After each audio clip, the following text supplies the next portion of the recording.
All right, folks, now's the time to discuss the police use of force, I guess, that happened. And I guess specifically we're talking about Saturday night, because I'm getting a lot of questions about what happened there and what my opinion of it is. Now, ultimately, to be clear, I wasn't there, and I don't want to supplant my opinions for reality. But based on what I've seen over the past several years, I think that we have reached a point where the police no longer are prevented from using violence by common sense or by their perception of the law, because the law supports the violent tactics that they use. It's a different law than you or I have to abide by.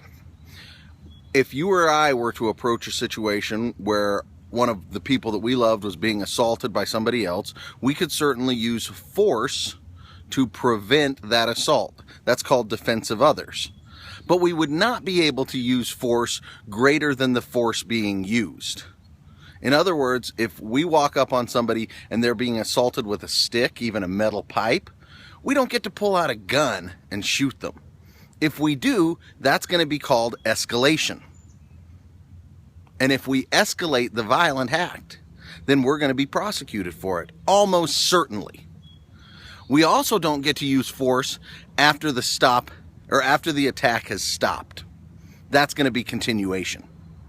If we continue the attack after it has stopped, the perpetrator has stopped, and that doesn't mean they've stopped and we get to say, okay, you stop now or else I'm going to shoot. We don't get to shoot, but we let the police.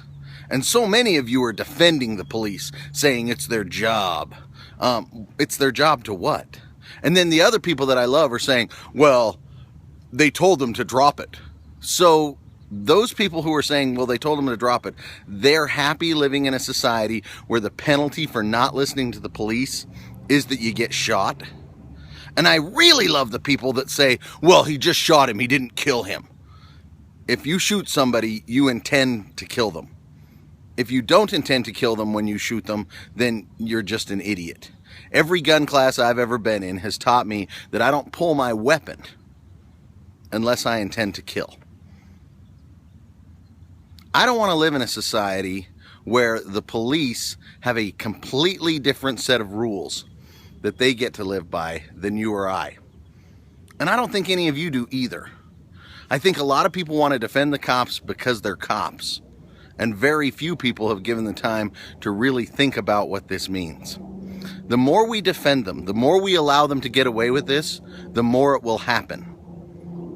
And if the last 2 years isn't sufficient evidence of that for you to agree, then open your eyes. We're letting the police get away with too much. We're letting our systems run our lives instead of us running our systems. It's time to wake up and put a stop to this. Every police shooting needs to be criticized. Every police officer needs to be scrutinized. And the public needs to stop calling the police for every little thing. The government is not your friend. They don't solve your problems. Thanks.